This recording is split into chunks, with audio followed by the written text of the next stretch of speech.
আসসালামু আলাইকুম ইব্রাহিম। আশা হচ্ছে সবাই ভালো আছে। এই মুহূর্তে যারা আমাকে দেখছেন তাদের জানাই অনন্ত স্টুডিও একাডেমির পক্ষ থেকে শুভেচ্ছা অভিনন্দন। আমি আছি অনন্ত আপনাদের সাথে। আজকে আমাদের গ্রাফিক্স ডিজাইনের ইমেজ প্রসেসিং সেক্টরের নবম নম্বর ক্লাস। আজকে আমরা এই ক্লাসে শিখব নিক জয়েন্টের কাজ। তো চলুন কথা না বাড়িয়ে আমরা কাজে চলে যাই। তো আপনারা অবগত আছেন যে আমি প্রত্যেকটি ক্লাসেই ইনস্ট্রাকশনের উপর ভিত্তি করবো, ইনস্ট্রাকশনের পরে বুঝিয়ে তারপর যে কাজগুলো স্টার্ট করি বা কী মানে ক্লায়েন্ট কীভাবে চেয়েছে কাজটা সেই ইনস্ট্রাকশন আমি আগে ফার্স্টলি পড়ে তারপর বুঝিয়ে তারপর কাজটা স্টার্ট করি। সো চলুন আমরা ইনস্ট্রাকশন ফার্স্টে চলে যাই। তো চলুন ফার্স্ট আমরা চলে যাই ড্রাইভে, যে ড্রাইভে আমি ইনস্ট্রাকশন অ্যান্ড ফাইলগুলো রেখেছি। তো আমরা ফার্স্টে ইনস্ট্রাকশনটা অন করছি। ক্লায়েন্ট দেখুন কী লিখেছে, প্লিজ রিড ইনস্ট্রাকশন কেয়ারফুলি, মানে আমরা যেন একটু সতর্কভাবে মানে পুরাটা ইনস্ট্রাকশন পড়ে নিই। তো এখন দেখুন অ্যাটাচ দ্য নিক অফ দ্য ইমেজ। তো এই নিক অফ দ্য ইমেজ মানে আপনার গলার মধ্যে যেই ইমেজটা বসাতে বলেছে অ্যাটাচড, মানে অ্যাটাচ করতে বলা হয়েছে। আর এখানে অবশ্যই আমি গোস্ট ম্যানিকুইন অ্যান্ড নিক জয়েন্ট এটা আমি নিজে লিখেছি, কেননা যেন আপনাদের বোঝাতে পারি। এখানে গোস্ট ম্যানিকুইনও এখানে থাকতে পারে বা নিক জয়েন্টও থাকতে পারে, দুইটাতে একটা যদি থাকে তাহলে বুঝতে পারবেন যে এটা নিক জয়েন্ট করতে বলা হয়েছে। তো এখানে দেখুন আরেকটা রেখেছে এক্স সাপোর্ট ইজ প্রোভাইডেড, মানে এক্স নামে একটা সাপোর্টেড ইমেজ রয়েছে, এটা আমরা ইউজ করতে হবে। আনন্যাচারাল রিটাচ থাকে, ছোটো ছোটো বাস থাকে, তাহলে রিটাচ করতে হবে, ন্যাচারালগুলো রিটাচ করা যাবে না। Keep the original canvas size, মানে আমাদের যেই অরিজিনাল সাইজটা আছে সেই সাইজটাই রাখতে বলেছে। কেননা এটা বলার কারণ হচ্ছে কি, আমরা প্রায় সময় দেখা গেছে অনেক ক্লায়েন্ট ইমেজগুলো দিয়ে সাইজ করে দিতে বলে, তো এখানে যেহেতু সাইজ করতে বলা হয়নি তার জন্য উনি এক্সটাই বলে দিয়েছে যে আমরা ক্যানভাস সাইজ যেটা আছে সেটাই থাকবে। আশা করছি যে আমাদের ইনস্ট্রাকশন সম্পর্কে মোটামুটি আপনারা অনেকটা ক্লিয়ার হয়েছেন। তো এখন চলুন আমরা ইনস্ট্রাকশনের সাথে মিলে কাজটা স্টার্ট করি, তাহলে পরিপূর্ণভাবে বুঝতে পারবেন। ফার্স্টে দেখুন তো এক্স যে লেখাটা, এখানে এক্সও রেখে দিয়েছে সাপোর্ট হিসেবে, যেটা লিখে দিবে এই সাপোর্টটা এইভাবে বের করতে হবে যে এক্স সাপোর্ট ইজ প্রোভাইডেড। এখানে কিন্তু এক্স লেখাটা আছে, তার মানে এটাকে ধরতে হবে সাপোর্ট। তো এটা হচ্ছে মেইন ইমেজ। তো মেইন ইমেজটা আমরা ওপেন দিচ্ছি। তো এখানেও দেখুন ইমেজটা ওপেন করতে আমরা দেখতে পাচ্ছি যে এই শার্টটা একটা ডামির উপরে বসানো আছে।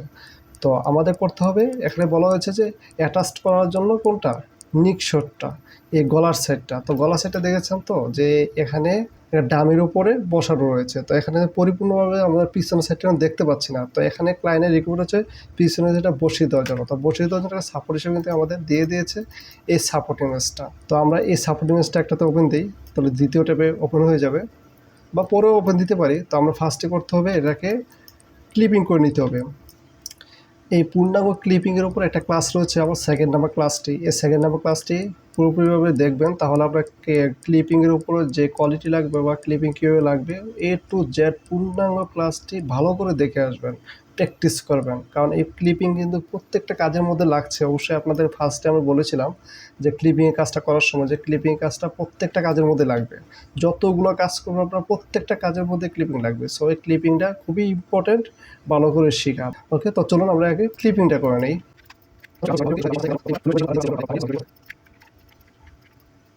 আরেকটা জিনিস লক্ষণীয় যে এখানে আসার পরে নিকটা যেন ভালোভাবে বসানো যায়, তার জন্য একটা টিক্স খাটাতে হবে আপনাদের। এই টিক্সটা হচ্ছে যে আমরা তো এই পুরোটুকু স্থান নিতে পারবো না, নিলে এখানে আমরা সাপোর্টটা ভালোভাবে বসাতে পারবো না। তো এখানে এসে এই অ্যাঙ্কার পয়েন্ট, এখানে একটা হার্ড অ্যাঙ্কার পয়েন্ট দিবেন, অ্যান্ড এ পাশে একটা করে অ্যাঙ্কার পয়েন্টটা বের করে এবার রাউন্ড দেবেন, রাউন্ড দিয়ে এটাকে রাউন্ড করে কেটে দিবেন, মানে এই স্থানটা কেটে দিবেন যাতে সাপোর্টটা নিয়ে ভালো করে বসানো যায়।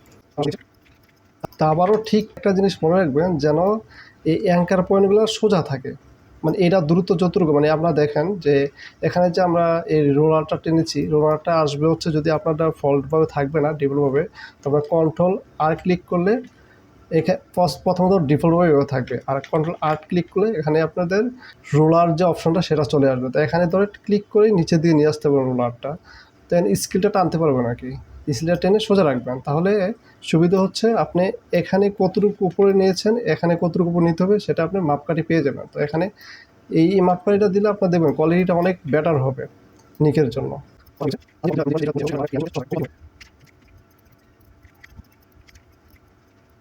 তো অবশ্যই ক্লিপিং করার সময় আপনারা খেয়াল রাখবেন যেন ব্যাকগ্রাউন্ড না আসে।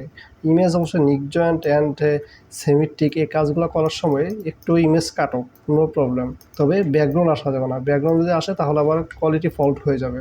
তো আমার ক্লিপিংটা সম্পূর্ণ হয়ে গেছে। তো আমরা কি করব, ফার্স্টে এটা সিলেকশন করব। এই সিলেকশন কিংবা লেয়ারের বিষয়গুলো কিন্তু প্রত্যেকটা ক্লাসে দেখানো হচ্ছে। সো আপনারা যেন এটাতে কোনো বিভ্রান্তি বোধ না হন, যে পিছনে যে ক্লাসগুলো রয়েছে ক্লাসগুলো ভালো করে দেখলে এই অপশনগুলো সম্পর্কে আপনাদের এই প্রবলেম থাকবে না আশা করি। তো সিলেকশনটা করবেন, করার পরে কন্ট্রোল জে দিয়ে একটা লেয়ার নেবেন, নেওয়ার পরে নিচে একটা ব্যাকগ্রাউন্ড লেয়ার নেবেন, বাস এখন নিচে দিয়ে দিবেন। তো দেখুন যে এখানে কিন্তু আমরা যতটুকু নাকি ক্লিপিং করেছি ঠিক ততটুকু কিন্তু দেখা যাচ্ছে ইমেজটা, আর বাদ বাকি কিন্তু বাইরে মানে ব্যাকগ্রাউন্ডে কিন্তু হোয়াইট হয়ে গেছে। তো আমাদের রিকমেন্ড ছিল কি ক্লায়েন্টের যে এখানে সাপোর্টটা লাগিয়ে দেওয়া। তো অবশ্যই বুঝতে পেরেছেন যে আমাদের এই স্থানটা কীভাবে ক্লিপিং করতে হবে। মানে মেন বিষয়টা হচ্ছে আপনার এখানে ক্লিপিংটা যেন সুন্দর হয়, মানে এই কোনাগুলো যেন এক সমান থাকে অ্যান্ড মানে দূরত্বটা যেন এক সমান থাকে, তাহলে কিন্তু আপনার নিকজনটা করলে অনেকটাই বেটার হবে। তো এখন আমরা আনবো হচ্ছে সাপোর্টটা, যে আমরা বলা হয়েছে এক সাপোর্টটা ইউজ করার জন্য, তো আমরা সাপোর্টটা ইউজ করবো। তো এই সাপোর্ট ইমেজে আসার পরে আমরা এটাকে সিলেকশন করবো, মানে আমরা সিলেকশনটা করবো হচ্ছে এমনভাবে যেন আমরা যেটুকু অংশ আমার প্রয়োজন ঠিক ততটুকু অংশ কেটে নেব। তার জন্য আমরা লোসো টুল ইউজ করতে পারি বা মার্কি টুলটা ইউজ করতে পারি। তো মার্কি টুলটায় সাজেশন থাকবে মার্কি টুলটা ইউজ করার, কারণ এটা দেখতে সুন্দর দেখায়। মার্কি টুল ইউজ করার জন্য আমি ইউজ করতে পারেন। তো এইভাবে সিলেকশন করবেন, মানে মাউসে ধরে ড্র্যাগ করে নিচের দিকে যেখানে খুশি সেখানে নিয়ে যেতে পারবেন। তো আমাদের প্রয়োজন এতটুকু, তো আমরা দূরে নেওয়ার তো কোনো প্রয়োজন নেই। তো এখানে সিলেকশন করলাম, সিলেকশনের কন্ট্রোল সি দিয়ে কপি করব অ্যান্ড আবার ইমেজের মধ্যে চলে যাব, তারপর এখানে কন্ট্রোল ভি দেব। ভি দেওয়ার পরে কন্ট্রোল টি দেব হচ্ছে এটাকে স্থান একটা পরিবর্তন করার জন্য, স্থান থেকে এক স্থান থেকে অন্য স্থানে নেওয়ার জন্য। এটা অবশ্য আমরা আরেকভাবে করতে পারি, শুধু ভি ক্লিক করেও আমরা এটা এক স্থান থেকে অন্য স্থানে নিতে পারি। তো আমরা কন্ট্রোল টি দিয়ে দেখাচ্ছি। তো এখনও প্লেসমেন্টটা ঠিক করবেন, যে এই বেসটা কোথায় মানে কোথায় বসাবেন। তো আমরা তো অবশ্যই দেখতে হবে যে আমার নিকটা লাগাতে বলেছে, আর নিকের নিচে মানে ইমেজের যে নিকশটের উপর দেখুন একটা লোগো রয়েছে। লোগোটা অবশ্যই দেখতে পাচ্ছেন যে এই লোগোটা কিন্তু ইমেজের সেন্টারে থাকবে। তো সেন্টারে থাকার জন্য আমরা করবো কি একবার সেন্টার মানে এই ইমেজের ফুল সেন্টারের জন্য থাকে, এদিকে ফার্স্ট লক্ষ্য রাখবো। তো আরেকটা জিনিস লক্ষ্য রাখতে হবে যে এই সিঁড়িটুকু মানে এই সিঁড়ির থেকে এই পর্যন্ত যে ডিস্টেন্সটা, এই ডিস্টেন্সটা কিন্তু এইটার সাথে একটু সামঞ্জস্য রাখতে হবে। এমনও হতে পারে অন্য ইমেজে কাটার পরে এটার ডিস্টেন্সটা অনেক মোটা থাকতে পারে বা এটা অনেক চিকন থাকতে পারে, তাহলে এইটার সাথে সামঞ্জস্য করার জন্য কন্ট্রোল টি দিয়ে বড় ছোট করে নেবেন। বড় করলে কিন্তু স্থানটা প্লেসটা অনেক বড় হচ্ছে, আবার ছোট করলে এই প্লেসমেন্টটা ডিস্টেন্সটা অনেকটা ছোট হচ্ছে। তো এইদিকে লক্ষ্য রাখতে হবে নিকজন করার ক্ষেত্রে। তো এখন আমরা মানে প্লেসমেন্টটা ঠিক করে এটাকে আমরা সেন্টারে রাখবো। সাপোজ এখানে রাখার পরে এখন দেখুন একটা জিনিস লক্ষ্য করুন যে এখন তো আমাদের এটা এলোমেলো আছে, এটাকে আমরা বসিয়েছি, বাট এটাকে তো আমরা রিমুভ করতে হবে।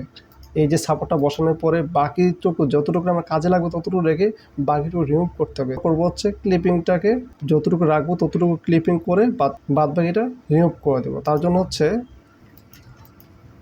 এই অ্যাঙ্কার পয়েন্টটা রয়েছে। তো এখান থেকে যদি আমরা এই ক্লিপিংটা এভাবে নিই তাহলে কিন্তু এই কোণাটা থাকবে, কোণাটা ভালো দেখাবে না। তার জন্য আমরা এই কোণাটা এভাবে কেটে দেবো, কেটে দেওয়ার পর দেখুন এখানে অ্যাঙ্কার পয়েন্টটা রয়েছে। তো এখানে শো করার পর্যন্ত এটা এই মাথাটা বের হয়েছে। তো এখান থেকে আমরা ক্লিপিংটা টানলে দেখুন এখানে যে রাউন্ড শেপটা আসবে, এই রাউন্ড শেপটা কিন্তু আপনাদের এই নিকের সৌন্দর্যটা বাড়াবে। এই রাউন্ড শেপটার জন্য এইভাবে থাকে সুন্দরভাবে। এখন দেখুন এই মোড সেন্টার পর্যন্ত আনবেন ক্লিপিং করে, তবে একটু যেন রাউন্ড থাকে, একবার সোজা কিন্তু কখনো হয় না। মানে নিক জয়েন্ট হয়তো নিচের দিয়ে থাকবে না, তো আরেকটু রাউন্ড থাকবে। এটা ক্লায়েন্ট অবশ্য মাঝে মধ্যে বলে দেয় যে স্যাম্পল দিয়ে দেয় যে এটা উপর দিকে রাউন্ড থাকবে না, নিচের দিকে রাউন্ডে থাকবে না, উপর দিকে রাউন্ড হবে। তো আমি বেশিরভাগ মানে যদি না বলে দেয় তাহলে আমরা বেশিরভাগ ক্ষেত্রে একটু নিচের দিকে রাউন্ডটা রাখি যেন ন্যাচার এটা বজায় থাকে। তো এখন দেখুন আমরা যদি এই কোণাটা যেমন ঠিক এই কোণাটাতে তেমন রাখতে চাই তাহলে কিন্তু আমরা এখানে কপি করে নিতে হবে। এটা কপি না করলে আমরা চোখের দাবিতে আবার ক্লিপিংটা করি, তাহলে কিন্তু ক্লিপিংটা এটার মতো করে নাও হতে পারে। তার জন্য আমরা করবো হচ্ছে এতটুকু মানে পুরাটা না, এতটুকু আমরা ক্লিপিং কপি করে পেস্ট করে কন্ট্রোল টি ক্লিক করে অ্যান্ড এই মধ্যের স্থানটা আমরা এক সাইডে নিয়ে আসি। আনার পরে শিফটের রাইট বাটনে ক্লিক করে অ্যান্ড ফ্লিপ হরিজন্টালে ক্লিক করবো, করে মানে এই ক্লিপিংটা বিষয়টা হচ্ছে এটা করার কারণ হচ্ছে আমরা ক্লিপিংটাকে এই পাশেরটা ওই পাশে নিয়ে যাচ্ছি আর কি, বিপরীত সাইডে নিয়ে যাচ্ছি। তো নেওয়ার পরে দেখুন এখন এখানে ইন্টার চাপবো, বা যদি এদিক বেশি এদিকে চলে আসে, বাম দিকে চলে আসে, তাহলে ডান দিকে আনার জন্য আমরা হয়তো কন্ট্রোল-টি দিয়ে আবার শিফট ধরে মাউসের রাইট বাটনে ক্লিক করে আমরা এদিক দিয়ে নিতে পারি, বা অ্যারোরে ক্লিক করে আমরা এদিক দিয়ে নিতে পারি। এখন কন্ট্রোল-এক্স ক্লিক করে আমরা 1 নম্বর লেয়ারে 1 নম্বর পাতে আমরা পেস্ট করছি। এখন দেখুন আমাদের ক্লিপিং কিন্তু এটা হচ্ছে আমাদের এই ক্লিপিংয়ের অংশটুকু কোনটা, এই ক্লিপিংটা, তাই না? এই অ্যাঙ্কার পয়েন্টটা, তো আমরা এই অ্যাঙ্কার পয়েন্টটা কেটে দিই উপরেরটা, এটার সাথে এটা অ্যাডজাস্ট করে দিই। এখন তো আবার এটা তো আবার জয়েন হয়নি, তো জয়েন হয়নি যেহেতু আমরা অলটা ধরে মাউসের রাইট বাটন ক্লিক করে এখানে ক্লিক করব, বাইরে ক্লিক করব, আবার এই মধ্যস্থানে ক্লিক করবো, তাহলে কিন্তু জয়েন্ট হয়ে যাবে। আবার এখানে ক্লিক করে এটা জয়েন করে নিব। বা ওই জয়েন করতে প্রবলেম হয় যে জয়েন করতে পারছি না বা প্রবলেম, তাহলে কিন্তু এই কোণায় আর এই কোণায় যদি আপনারা ক্লিক করেন তাহলে এটা কেটে দেন, কেটে দিয়ে ব্যাস এখানে শুধু জয়েনটা করে দেন, তাও হবে। তো এখন আমরা কি করব, সিলেকশন করব, সিলেকশনের ফেদার দিব 0.3 বা 5 দিয়ে মার্কসে ফেলে দেবো। দেখুন এখন দেখুন যে ইমেজ, মেইন ইমেজ, এটা দেখুন কোন জায়গাতে মাথাটা বের হয়ে আছে, আগে এটা অফ অন করে দেখবেন। তো দেখুন তো কোনটা বোঝা যাচ্ছে, অবশ্যই যে মেইন লেয়ারটা হচ্ছে মাথাটা বের হয়ে আছে। তাহলে আমরা এটা সিলেকশন করি, আবার সিলেকশন করে আবার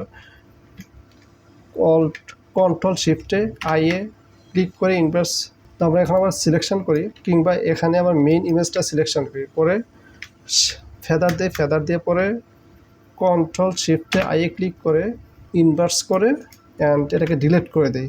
হ্যাঁ, ডিলিটে চাপ দিলে ডিলিট হয়ে যাবে। কিংবা আপনারা এইটা মানে ডিলিট করবেন হচ্ছে যে লেয়ারে নাকি প্রবলেম, মানে যে লেয়ারটা বের হয়ে আছে মেন লেয়ারে সেখানেই ডিলিট করবেন, না তো অন্যথায় ডিলিট করে তো ডিলিট হবে না। তো এখানে ডিলিট করবেন, ডিলিট করে দেখুন তো আর কিছু আছে কিনা এখানে। তো এখন দেখুন ফোকাসিংটা কেমন হয়েছে, যে এই কোণাটা যেরকম ঠিক এই কোণাটা তো একই রকম। তো এটা ফলটা পেয়েছি এই কারণে যে আমরা ক্লিপিংটা যখন নাকি কপি করে মানে বাম পাশে ডান পাশে এনেছি, তখন ক্লিপিংটা কিন্তু লড়েনি, তার জন্য কিন্তু একরকম দেখা যাচ্ছে। এখন দেখুন তো কোয়ালিটিটা কেমন দেখা যাচ্ছে। এখন যদি আমরা হাতেই ক্লিপিং করতাম হয়তো হতে পারতো যে এটা চিকন হয়ে গেছে, বা এই রাউন্ডটা চিকন হয়ে গেছে বা মোটো হয়ে গেছে, এমন হতেই পারতো। তার জন্য এভাবে আপনারা সহজ পদ্ধতিতে করবেন, তাহলে খুব সুন্দর একটা কোয়ালিটি পাবেন। এখন আরেকটা কাজ রয়েছে, সেটা হচ্ছে সাপোর্ট আর মেইন ইমেজের সাথে কিন্তু ডিফারেন্স দেখা যাচ্ছে না, এক জায়গায় লেগে আছে মনে হচ্ছে। তো এখন আমাদের ঘাটতি রয়েছে হচ্ছে শ্যাডো। তো শ্যাডোটা দেওয়ার জন্য আমরা একটা লেয়ার নিব, মানে মেইন ইমেজ আর হচ্ছে যে সাপোর্ট ইমেজটা, এটার মধ্যে যেন লেয়ারটা থাকে। তো তারপর আমরা এই ফরগ্রাউন্ড কালারটাকে নেব হচ্ছে ব্ল্যাক কালার, কিংবা এখান থেকে পিক করে হচ্ছে ব্ল্যাক কালারটা নিতে পারেন। ব্রাশে অলটার মধ্যে ক্লিক করে ব্রাশটা এনে অলটার মধ্যে ক্লিক করে মাউসের রাইট বাটনে ক্লিক করবেন, এখানে পিক করবেন, তাহলে কিন্তু যেটা পিক করবেন সেটা কিন্তু এখানে ফরগ্রাউন্ড কালারে চলে আসবে। তো এখানে আপনারা এখন ব্রাশটা ইউজ করবেন হচ্ছে এভাবে সেটা দিবেন, সেখানে আপনারা ক্লিক করবেন আর কি। তো দেখুন কীভাবে ব্রাশটা ইউজ করার কারণে সেওটা পড়ে গেছে। তো সেটা অবশ্যই এলোমেলো দেখা যাচ্ছে, খারাপ দেখা যাচ্ছে। তার জন্য আপনারা করবেন হচ্ছে ফার্স্টে এটাকে অপোজিটে কমাই নেন, কমাই নেওয়ার পরে এই সিলেকশানটা তো আছে আমাদের, এই সিলেকশান করে আবার ইনভার্স করে আবার এটা ডিলিটে চাপেন, তাহলে বাইরের অংশটা ডিলিট হয়ে যাবে, তো ভিতরে যে সেওটা থেকে যাবে। তো এখন দেখুন তো আমরা একটু কমিয়ে নিচ্ছি, মানে এটা হচ্ছে ডিফারেন্সটা। এই অপাসিটি হচ্ছে আপনার চোখের মধ্যে যতটুকু মনে হয় যে এটা ডিফারেন্সটা হয়ে গেছে, মানে সেটা সফটনেসও থাকতে হবে আবার হার্ডও থাকতে পারবে না। তার জন্য আপনার যতটুকু নাকি হয়তো অনেক সময় দেখা গেছে 30 থাকলেও অপাসিটি ভালো দেখায়, বা 50 থাকলেও ভালো দেখায়, সেটা হচ্ছে আমার দেখার মধ্যে কতটুকু দিলে ভালো দেখায়। তো এখন দেখুন শেডোর সৌন্দর্যটা, সেটা যখন দেওয়ার পরেই কিন্তু এখন দেখা যাচ্ছে যে ডিফারেন্সটা, যে আমাদের সাপোর্ট ইমেজটা আর হচ্ছে মেন ইমেজের মধ্যে ডিফারেন্স, শেডোতে আপনার সৌন্দর্যটা প্রকাশ পেয়েছে। তো এখন দেখুন তো আমাদের যে নিকশটটা করা হয়েছে, এই নিকশটের সৌন্দর্যটা, অ্যাটাচ দ্য নিক অফ দ্য ইমেজ, মানে আমাদের অ্যাটাচ করতে বলেছে নিকের সাথে, তো আমরা এটা কিন্তু অ্যাটাচ করে ফেলেছি। অ্যান্ড এখানে বলা হয়েছে কি, আর বলা হয়েছে সাপোর্ট অ্যান্ড আননেসেসারি রিটাচটা করা হয়নি। রিটাচটা অবশ্যই এটার মধ্যে রিটাচটা নেই, আমার 7 নাম্বার ক্লাসে পুরোপুরিভাবে দেখিয়ে দিয়েছে কীভাবে রিটাচ করতে হবে। তো এটা দেখে আপনার রিটাচটা করে নেবেন। তো আপনারা প্র্যাকটিস করবেন, দেখে প্র্যাকটিস করবেন, যে কীভাবে কী কাজগুলো দেখাচ্ছে সেভাবে প্র্যাকটিস করবেন, ইনশাল্লাহ আপনারা কাজগুলো খুব দ্রুত আয়ত্ত করতে পারবেন। তো আশা করছি সবাই বুঝতে পেরেছেন। যদি কোনো অংশে বুঝতে কোনো প্রবলেম হয় অবশ্যই আমাদের কমেন্ট বক্সে জানাবেন, আমরা আপনাদের প্রবলেমগুলো সলভ করে দেওয়ার চেষ্টা করবেন। আর আমাদের এই ইমেজটা আপনারা ডিসক্রিপশনে পেয়ে যাবেন, ডিসক্রিপশনে থেকে ডাউনলোড করে আপনারা প্র্যাকটিস করতে পারেন। আর ভিডিওটা কেমন লেগেছে অবশ্যই কমেন্ট বক্সে জানাবেন, অ্যান্ড লাইক অ্যান্ড শেয়ার করবেন। আর যদি ভালো লাগে, আর যদি মনে হয় যে আপনাদের চাহিদার সাথে সামঞ্জস্য এই চ্যানেলটি, তাহলে অবশ্যই চ্যানেলটি সাবস্ক্রাইব করে পাশে থাকা বেল আইকনটি প্রেস করে রাখবেন। দেখা হবে পরবর্তী ভিডিওতে। সে পর্যন্ত ভালো থাকুন, সুস্থ থাকুন, সবাইকে নিয়ে ভালো থাকুন। আল্লাহ হাফেজ।